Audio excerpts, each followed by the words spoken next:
Washington, D.C. In a dramatic and unexpected address today, U.S. President Donald Trump declared that the nation is facing a looming war not just abroad, but from within, and laid out an aggressive new posture for military involvement in domestic civil disturbances.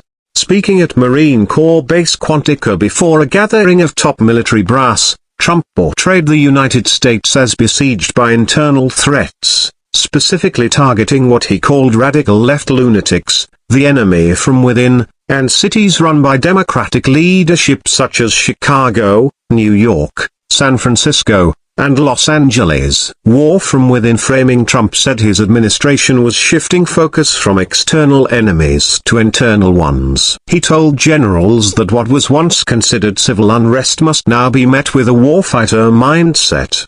Domestic military deployments. Quick reaction forces. He revealed that executive orders already signed would enable the military to assist in quelling civil disturbances, and that new quick reaction forces would respond to protests and unrest. Rebranding as Department of War. Secretary of Defense Pete Hegseth, who accompanied Trump, referred to the Pentagon as now the Department of War and used harsh rhetoric against perceived internal enemies, including calling out woke culture and promising a return to strict standards within the military. Criticism of previous administration political targets. Trump criticized former President Joe Biden, accusing the prior administration of weakening U.S. resolve. He also warned military leaders that dissent or opposition could jeopardize careers, suggesting loyalty would be rewarded, while opposition would be punished. Budget promises. Military expansion. Trump committed to a $1 trillion military budget for 2026. He further advocated for additional ships, nuclear upgrades, and an expansion of U.S. naval and submarine capacities, signaling a full-on militarized posture.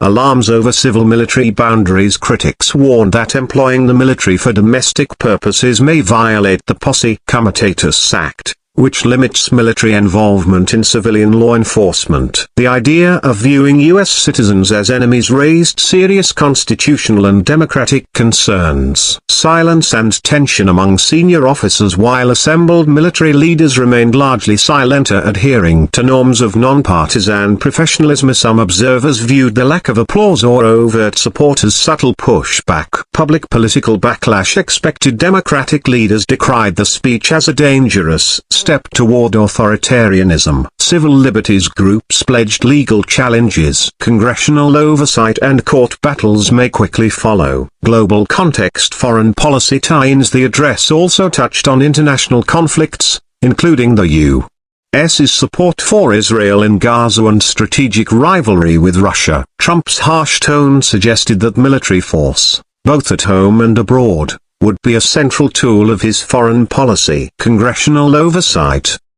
Hearings are expected on the legality of domestic troop deployments, executive overreach, and the potential repeal or reinterpretation of laws limiting military involvement in civil matters.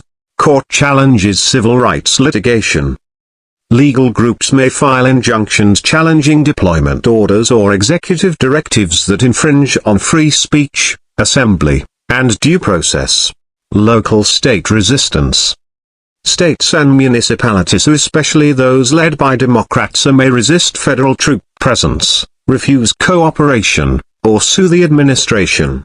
Watch for further orders or urgent addresses.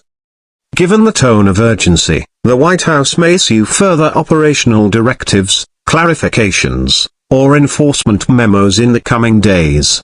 This address marks one of the most forceful moments of Trump's presidency yet, explicitly linking domestic unrest, political opposition, and military power in a framing of internal warfare. Whether this becomes the new normal or triggers institutional pushback remains to be seen. Would you like me to draft an op-ed, an international reaction piece, or follow-up coverage?